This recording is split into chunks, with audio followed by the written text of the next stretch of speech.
미국 대통령으로 은퇴하고 난 이후에 더 많은 일화와 은퇴 이후에 더 대통령다워진 분을 지미 카터 대통령이라고 말을 합니다.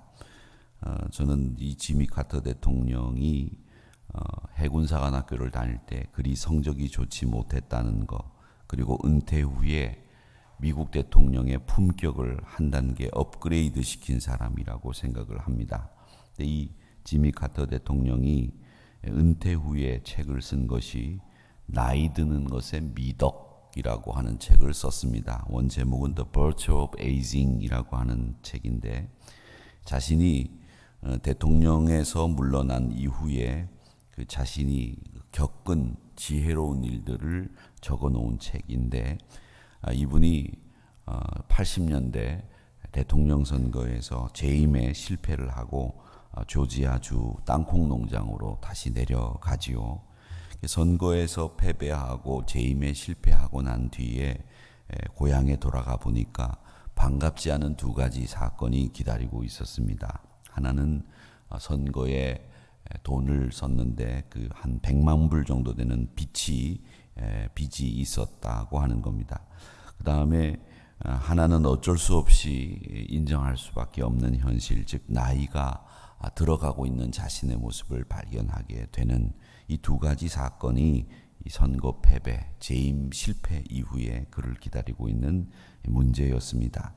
그런데 어느 날 이분이 친구 3명과 함께 식당에서 아침 식사를 하고 있었는데, 우리가 아는 대로 미국 사람들은 특별한 경우가 아니면 이 밥을 먹고 난 뒤에도 돈을 각기 계산을 하죠. 이걸 더치페이라고 그렇게 이야기를 합니다. 요즘에는 우리 한국도 이런 일들이 많아져서 다 n분의 1 이런 걸로 계산을 하고요. 사람 숫자대로 자기 돈만큼 계산하고 나가는 이런 일들이 많이 있는데, 이 계산을 각각 자기 먹은 만큼 이제 계산을 하게 돼서 계산서를 보니까 생각보다 돈이 적게 나왔어요. 그래서 종업원을 불러서 이 돈이 내가 생각하는 것보다 적게 나왔는데 계산이 잘못된 거 아니냐 이렇게 물었습니다. 그랬더니 그 옆에 있던 옆 테이블에 앉아있던 어떤 분 한 분이 빙그레 웃으면서 하는 말이, 대통령 양반, 그 계산서 잘못된 거 아닙니다. 이 집은 오전 8시 전에 노인들에게는 커피를 공짜로 줍니다. 그렇게 이야기를 하는 겁니다.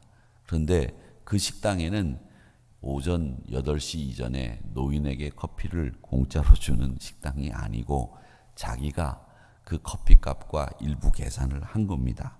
그 말을 알아들은 지미 카터 대통령이 빙그레 웃으면서 감사 인사를 그 옆 테이블에 앉은 분에게 했다는 이야기입니다. 그리고 난 뒤에 그가 깨달은 것이 하나 있었습니다. 그건 뭐냐면, 자기가 다 잃어버리고 빚만 지고 나이 들고 선거에 실패를 해서 재임에 실패한 대통령으로, 별로 재임 기간에 인기 없는 대통령으로 그냥 그렇게 지내는 줄 알았는데, 고향에 돌아오 보니까 동네 사람들이 나를 존경해주고 또 친구들이 나를 존경해주고 온 세계가 나를 존경하고 있구나라는 것을 깨닫게 되었다는 이야기입니다. 그래서 이 지미 카터 대통령은 누구보다도 은퇴 이후에 행복한 나날을 보내고, 또 은퇴 이후에 그가 어떤 대통령보다도 더 유명하고 더 많은 감동을 주는 대통령으로 미국 사람들에게 기억이 되고 있습니다. 이렇게 노인에게 주어지는, 연세 드신 분들에게 주어지는 이 지혜를 The Virtue of Aging이라고 하는 책에서는 말씀하고 있습니다.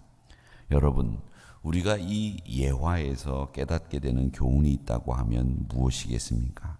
사실은 다 잃어버려도 사람들로부터 존경받는 인격, 그런 사람이 바로 성공한 사람입니다. 돈, 지위, 이거보다도 사람들이 존경하고 사람들이 인정해주는 그런 사람으로 살고 그런 사람으로 인생을 마친다면 하나님도 기뻐하실 것이고, 또 많은 사람들이 그렇게 존경하는 가운데 은퇴 이후의 삶을 산다고 한다면 그것처럼 다 다 가지고 있는 사람이 어디 있겠습니까? 하나님이 기뻐하시는 교회 공동체는 바로 교제 공동체입니다. 성도와 성도가 만나서 하나님 안에서 아름다운 교제를 이루어가는 것을 하나님은 좋아하십니다. 그런데 이 교제를 위해서 성도들이 갖추어야 하는 인격이 있습니다. 그걸 우리가 오늘 생각해 보겠는데, 이 교제 공동체의 제일 중요한 것은 바로 사랑입니다.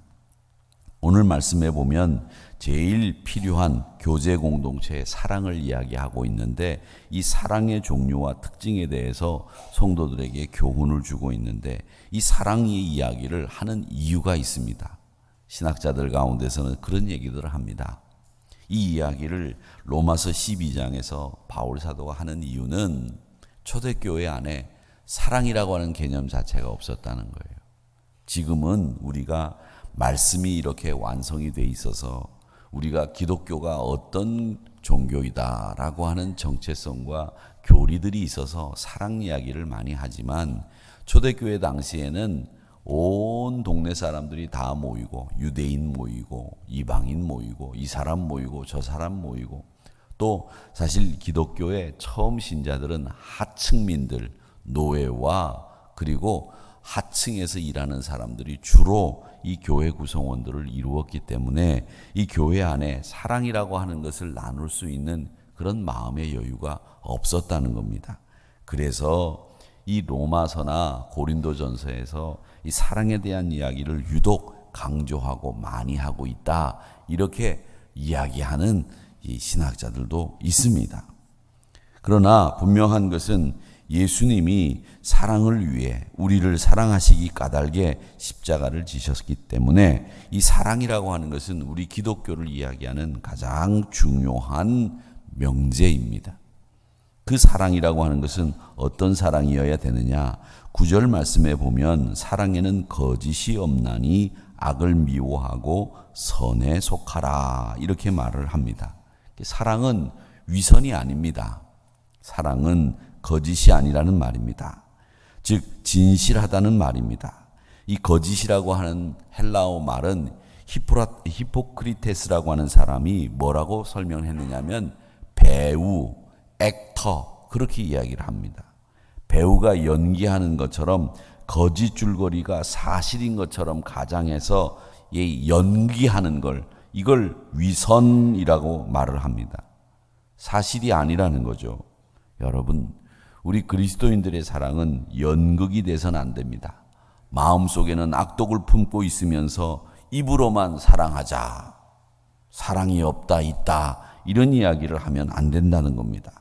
사랑은 사실이어야 하지 연극이면 그건 위선이고 가짜예요. 사람을 만나서 연극하는 사랑은 위선입니다. 그런데 여러분, 또 이런 얘기를 하실 수 있습니다. 그러면 우리 마음속에 사랑이 그 사람을 향해서, 사랑이 없는데 사랑하는 척하는 건 그건 뭐냐? 여러분, 그건 내가 사랑하는 척 아니라 그 사람이 내 마음속에, 심령 속에 내가 미워할 수 있어요. 그게 나의 자연스러운 감정일 수 있지요. 그런데 그 사람을 내가 사랑해야 되겠다고 하는 의지가 있으면 그건 위선이 아닙니다. 내가 저 사람을 미워하고 내가 저 사람이 싫은데 나는 저 사람을 사랑해야 돼. 주님의 사랑으로 나는 저 사람을 사랑할 거야.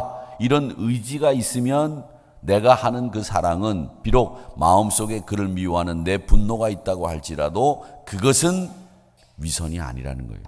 그런데 그 사람을 향해서 한마디 기도한 적도 없고 그 사람을 사랑할 마음도 없는데 그 안에는 미워하는 마음으로 가득 차 있는데 사랑하는 척 하는 건 위선이라는 거예요. 여러분, 그거를 달리 구분을 잘 하셔야 됩니다. 그런데 우리는 그 사람을 사랑할 마음이 없으면서도 사랑하는 척하는 위선에 빠져 있으면 그건 거짓이에요. 그건 선에 속하는 게 아니죠. 그런데 내 마음속에 미움이 자리 잡고 있지만 그 사람을 사랑해야 된다고 예수님 말씀하셨고, 내가 그 사람을 미워해서는 안 된다고 하는 나를 채찍하고 나를 경책하면서 그 사람을 사랑하려고 하는 마음을 가지고 기도할 수 있다면 그건 위선이 아니라는 거예요. 그렇기 때문에 여러분, 사랑은 거짓이 없는 진실이라는 것을 아셔야 됩니다. 가끔 제가 보면 교회에서 우리 성도님들이 무시하는 걸 아주 업으로 삼고 다니시는 분들이 있어요. 자기 마음을 그렇게 표현하는 거예요. 그게 뭡니까? 뭐라는 거예요? 저는 그런 것을 보면서 참 안타까운 마음이 많이 들어요. 여러분, 예수 믿는 사람들이 사람을 내 마음속에 있는 대로 무시하는 것이 내가 제일 잘하는 거라고 생각합니까? 여러분, 그게 내 마음을 뜻하는 것이라고 생각하고 그게 뭘 이룰 수 있다고 생각합니까? 여러분, 무시하지 마세요. 어느 누구도 무시하지 마세요. 그건 좋은 일이 아닙니다. 다가가서 손을 잡아주는 게 뭐가 그리 나쁜 일입니까? 그러니까 여러분, 무시하지 마시고 항상 다가가서 인사하고 깍듯하게 예의를 갖추는 것, 그게 필요합니다. 제가 항상 말씀드리지 않습니까? 미움이 사랑을 이길 수 있습니까? 미움이 사랑을 이기는 법은 없습니다. 그러기에 사랑은 거짓 없는 진실이어야 됩니다. 그 다음 사랑은 말이죠. 12장 14절에 보면 너희를 박해하는 자를 축복하라고 했습니다. 축복하고 저주하지 말라고 했습니다. 그리스도인들을 박해하는 자들은 로마서 12장 17절에서부터 21절에 기록된 대로 악한 자들과 원수된 자들입니다. 박해하는 자들은 명예도 뺏어가고 가정도 사회적인 지위도 뺏어갑니다. 악한 사람이 하는 일이 뭐냐? 명예를 뺏어가요. 명예를. 다른 사람의 명예를 뺏으면 그 사람은 악한 사람이에요. 여러분, 선한 사람은 누구냐?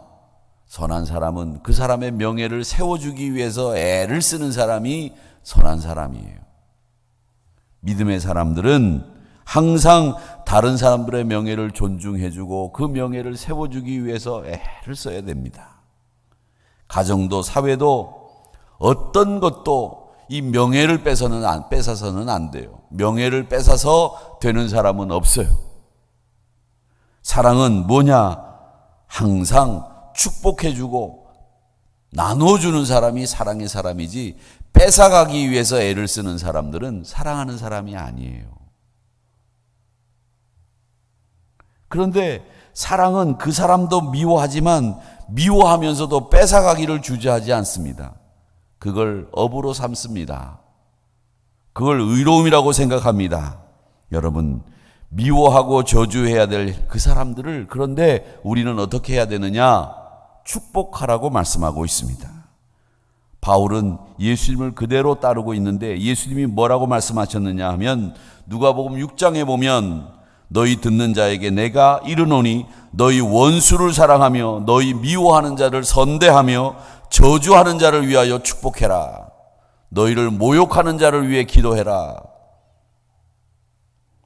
그렇게 이야기합니다. 그게 세상의 시류를 뒤집는 거예요. 여러분, 이렇게 말씀하신 예수님을 닮는 삶 살아야 된다고 바울은 얘기를 합니다. 사랑은 축복하는 거예요. 그들을 위해 기도하고 그들을 위해 선대하고 그들을 바라보는 것으로 족한 것이 아니라 두 손을 들어 그들을 축복하는 것이 사랑입니다. 두 손을 들고 그 핍박자에게 축복하는 게 사랑이에요. 사랑은 할 수 없는 것을 하게 합니다. 하나님과 원수된 나를 위해 하나님이 자기 아들을 죽게 하신 것처럼 나도 축복하는 겁니다. 또 사랑은요, 겸손히 섬기는 걸 얘기합니다. 12장 16절에 보니까 뭐라고 얘기하느냐? 마음을 같이하여 높은 데 마음 두지 말고 낮은 데 처하며 스스로 지혜 있는 채 하지 마라. 지혜 있는 채 하지 마라. 마음을 같이 하려는 것은 뭘 얘기하느냐? 서로의 관계를 얘기하는 겁니다. 내가 상대방의 삶의 방식, 삶의 습관, 삶의 태도가 다름에도 불구하고 그들의 마음을 이해하고 그들과 함께 마음을 같이 하려고 하는 거, 그게 겸손이에요. 겸손이라고 하는 건 내가 그 사람 앞에 가서 굽신거리는 게 겸손이 아니에요. 그 사람을 이해하는 게 겸손이에요. 그리고 내 겸손은 뭐냐? 하나님 앞에서 나를 보는 게 겸손이에요. 하나님 앞에서. 놀라우신 하나님의 그 크신 은혜와 사랑 속에서, 전능하신 하나님의 놀라운 능력 앞에서, 무한하신 하나님 앞에서 내가 얼마나 보잘것없는 존재인가를 발견하게 되는 순간 내 안에 움직이는 내 마음의 작동이 뭐냐? 겸손이에요. 이야, 하나님 놀라우시다. 하나님 앞에서 이렇게 놀라움을 발견하는 게 겸손의 모습이라는 거죠. 상대방을 업신여긴다든지 내가 더 지혜롭다든지 이런 교만을 가지고는 마음을 같이 할 수 없습니다. 여러분, 제가 요즘에 침팬지 폴리틱스라고 하는 책을 하나 가지고 읽고 있습니다.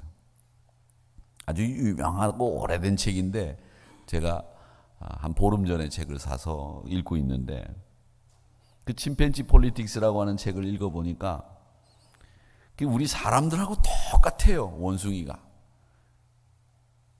근데 그 원숭이는 말이죠, 바나나를 이렇게 주면 사람이 선의를 가지고 이렇게 바나나를 이렇게 주잖아요. 그러면은 우리 사람들은 이 사람이 선의를 가지고 바나나를 준다는 걸 알면 딱 받아가지고 고맙습니다, 잘 먹겠습니다, 그렇게 인사하잖아요. 이 사람을 언제 금방 알 수 있느냐? 제가 어제 병원 신방을 가다가 엘리베이터를 타려고 하는데 어떤 분이 링거를 끄는 거를 가지고 타는데 이 엘리베이터 턱이 안 맞아가지고 이렇게 안 들어가요. 근데 한 손을 못 써, 이분이 환자라. 그래서 제가 그걸 잠깐 들어줬더니 그분이 뭐라 그러냐면 감사합니다, 인사하더라고요. 그래서 제가 그분을 다시 딱 봤어요. 이분은 참 사람이 된 분이다. 나중에라도 이분을 만나면 사귈 만하고 거래할 만하고 관계할 만한 사람이라는 게 딱 필이 오더라고요. 근데 그런 데서도 이렇게 잠깐 들어주면 고맙단 말 한마디도 못하고 말이죠, 그냥 가만히 있어요. 그 사람은 쑥스러운 사람이거나 내성적인 사람이거나 아니면 인격이 그만큼 안 되거나 둘 중에 하나예요. 또 어떤 사람은 문을 열고 제가 나가려고 이렇게 하면 자기가 먼저 들어오는 사람이 있지요. 아니면 내가 문을 열고 나가서 저 뒤에 오는 사람 때문에 문을 붙잡아주고 있으면 지나가면서 고맙습니다 이렇게 인사하는 사람이 있는가 하면 그냥 쑥 지나가면서 한번 훅 훑어보고 지나가는 사람이 있지요. 어떤 사람이 좋은 사람일까요? 근데 원숭이가 그렇다는 거예요. 원숭이가 바나나를 이렇게 주면, 선의를 주면 그걸 받아서 감사합니다, 고맙습니다 이렇게 가져가는 법이 없대요. 선의를 가지고 원숭이에게 바나나를 이렇게 주려고 하면 이 원숭이는 항상 저기를 가지고 상대방을 바라보다가 선의를 가지고 나한테 주려고 하는 건데도 불구하고 때를 기다리다가 확 뺏어가서 먹는다는 거예요. 그게 원숭이의 특징이라는 거예요. 여러분, 그렇게 낚아채서 갈 필요가 없어요. 그런데도 원숭이는 좋은 마음으로 주어도 고맙게 받아 먹지 않는다는 거죠.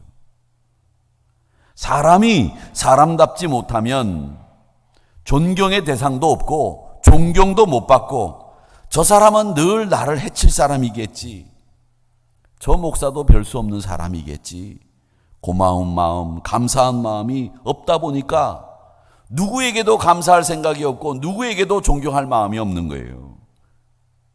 우리 사회가 바로 그렇게 돼가고 있습니다. 친절을 베풀어도 친절로 받지를 않아요. 친절로 안 받아요. 제가 운전을 하다 가면서 이렇게 제가 제일 운전을 오래 하는 게 이제 아버님 댁에 이제 이렇게 갔다 오면 운전을 제일 오래 하는 건데, 이게 하다 보면 저녁에 요즘에는 차들이 이렇게 안에가 환하니까 라이트를 안 켜고 다니는 사람들이 많아. 저도 깜짝 놀래요. 라이트를 안 켜고 다녀가지고 차가 없는데 갑자기 훅 나타나가지고 깜짝 놀랄 때가 있어요. 그러면 저는 창문을 내려서 라이트를 켜라고 이야기를 합니다. 어제도 라이트를 켜라고 얘기를 제가 아무리 해도 못 알아들어서 저희 집사람이 문 열어놓고 라이트 좀 켜라고 막 그랬더니 이 사람이 이 빵빵거리면 요즘 사람들은 말이죠, 라이트 켜라는 그 사인이 있어요. 이렇게 켜라고. 그러면 라이트를 이렇게 보고 여러분들이 나중에 누가 이렇게 켜라고 그러면은 켜세요. 그 켜면 되는데 누가 이렇게 옆에서 빵빵거리면 자기가 뭐 잘못해서 욕하는 줄 알고 쳐다보고 안 쳐다봐. 그리고 난데 저 사람 나 욕하나 봐. 막 자기네들끼리 무슨 얘기를 해. 한 번 더 빵빵거리면 그 다음에는 인상을 쓰고 문을 쫙 내려. 저 사람이 이제 나한테 뭘 공격할 건가 이렇게 준비를 하고. 라이트 켜세요. 그러면 그때서야 아, 네. 그리고 라이트를 켜요. 저는 그걸 보면서 어떤 생각이 드냐면 우리 사회가 지금 다 사람들을 향해서 저 사람은 나를 해칠 사람이야. 저 사람은 나를 공격할 사람이야. 저 사람은 나를 욕할 사람이야. 이렇게 바라보고 있다는 거예요. 라이트 켜세요. 아유, 그쪽으로 가시면 안 돼요. 이런 선의로 대하는 사람을 만나보질 못한 거죠. 여러분, 그러니까 사람을 손익계산으로 대하고 사람들이 항상 저 사람은 나의 경쟁 상대요. 나를 짓밟으려고 하는 사람이요. 나를 공격하려고 하는 사람이요. 이렇게 보니까 선의로 해석하지 않는 거예요.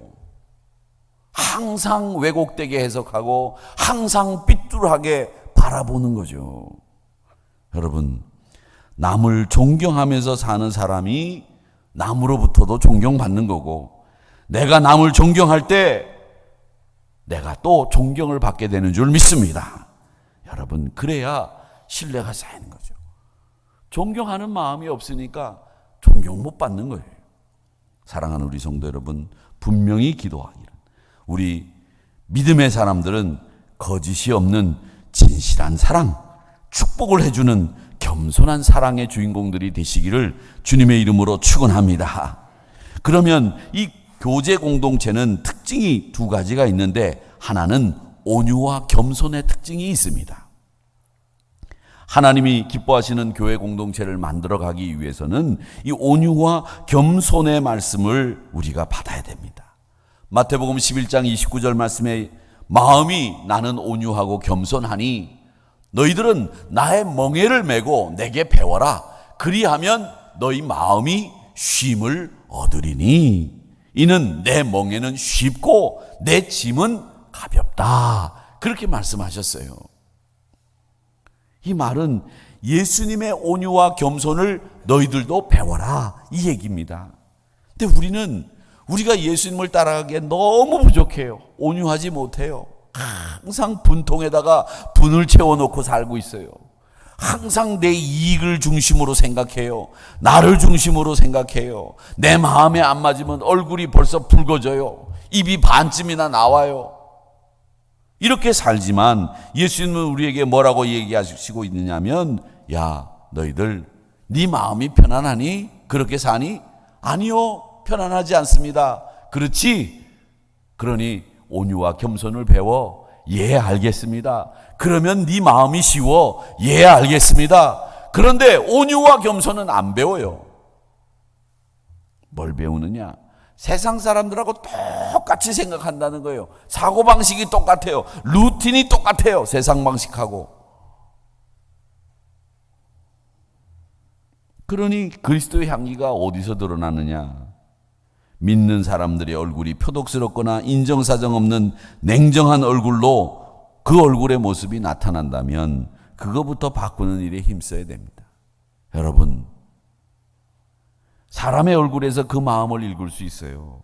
속이 편하지 않은 사람은 벌써 얼굴에 속 편하지 않은 게 드러나죠. 속이 삭막해진 사람에게는 그 얼굴이 삭막해진 모습이 보여요. 그러기에 우리의 내면의 마음을 온유와 겸손으로 채워나가시는 여러분들이 되시기를 주님의 이름으로 축원합니다. 그 다음에 이 교회 공동체는 우리가 동일하게 가지고 있어야 될 것이 있는데 그게 뭐냐면 바로 존경입니다. 존경. 오늘 10절 말씀에 뭐라고 얘기하시고 있습니까? 형제를 사랑하며 서로 우애하며 존경하기를 서로 먼저 하며.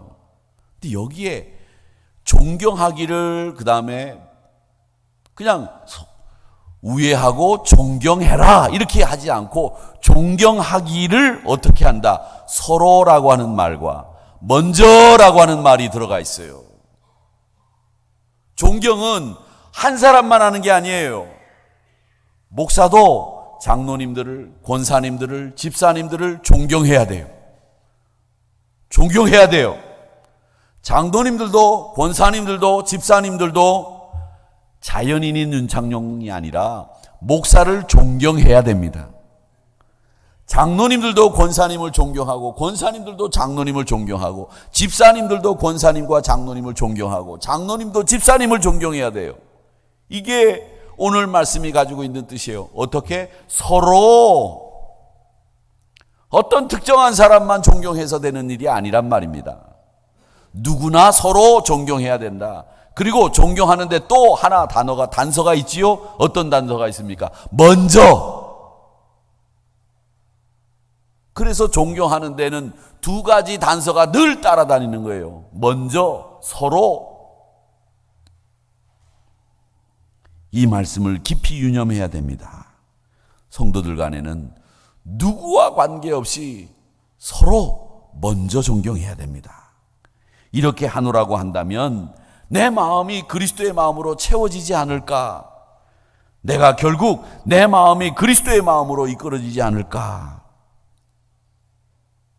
요즘 많은 분들이 그래요. 존경할 만한 사람이 없다고.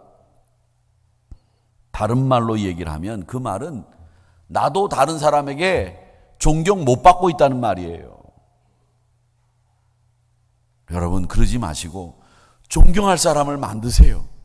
우리 교회에 존경할 만한 분들이 얼마나 많이 계세요. 우리 권사님들, 장로님들, 존경할 만한 분들이 참 많이 계세요.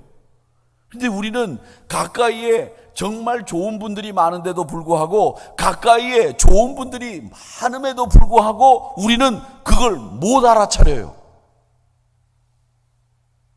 여러분, 진짜 좋은 건요, 다 가까이 있어요. 가까이 있어요. 진짜 이쁜 여자는 내 아내예요. 안 그래요? 안 그러신가 본데. 내 아내가 제일 이뻐요. 내 남편이 제일 잘났어요. 그게 제일 좋은 거예요. 멀리서 찾으면 안 돼요. 멀리 안 있어요. 진짜 존경해야 될 장로님은 우리 교회에 다 계시다니까. 아멘 안 하시는 분은 뭐예요? 여기는 왜 아멘 안 해? 진짜 존경해야 될 장로님들은 다 어느 교회에 계시다고요? 우리 교회에 있다니까. 진짜 사랑하고 존경해야 될 권사님들은 어느 교회에 있다고요? 하늘의교회. 하늘의교회에 있어요. 우리 장로님들 보세요. 우리 권사님들 보세요. 서로 먼저 존경하세요. 옛말에 효자가 효자 낳는다고 그랬어요. 그래서 제가 말씀드리잖아요. 부모님한테 용채 드릴 때 항상 자식들이 보는 데서 용채를 드리라니까. 그냥 몰래 어머니 이거 쓰세요 이렇게 몰래 넣지 마시고 자식을 데리고 가서 그 앞에서 어머님 이거 내가 50만 원 넣었는데 용채 쓰세요. 30만 원 넣었을 때도 아들한테는 50만 원 넣었다 그러세요. 그리고 어머님한테는 어머님 사실 봉투에 30만 원이에요. 그렇게 얘기해 드리고요. 거짓말이죠. 물론 그런 거짓말을 하라는 말씀이 아니라 뭐냐. 자식 앞에 효도하는 모습을 가르쳐야 돼요. 그래야 효자가 효자를 낳는다는 말처럼 내가 효도하지 않으면 내 자식이 나에게 효도하지 않습니다. 내가 존경하지 않으면 다른 사람이 나를 존경하지 않아요. 평소에 남을 존경하면 우리도 존경받게 되어 있습니다. 내 마음속에 존경하는 마음이 있다고 하는 게 그게 큰 행복이에요. 우리 한우리 공동체는 서로 먼저 존경하기를 우선하는 우리 한우리 공동체가 되기를 주님의 이름으로 축원합니다. 원숭이 같이 돼서는 안 돼요. 선의로 바나나를 주는데 그걸 뺏어만 먹을 줄 아는 원숭이가 아니라 그 선의를 내가 가지고 대하면 그 사람도 나를 선의로 대할 수 있고, 우리가 먼저 존경하면 나도 존경받는 하나님이 기뻐하시는 교제 공동체가 될 수 있다고 하는 것을 꼭 기억하시고, 상대방을 먼저 서로 존경함으로 한우리 공동체가 건강하게 되기를 주님의 이름으로 축원합니다. 온유와 겸손의 공동체가 되기를 주님의 이름으로 축원합니다. 비난과 비판보다는 존경과 칭찬으로 다가가는 여러분들이 되시기를 축원합니다. 선서하세요. 우리 한우리 공동체는 이제부터 비난과 비판은 중지하고 온유와 겸손으로 서로 존경하고 칭찬하는 공동체가 되게 해 주시옵소서. 이렇게 기도하는 여러분들이 되시기를 주님의 이름으로 축원합니다.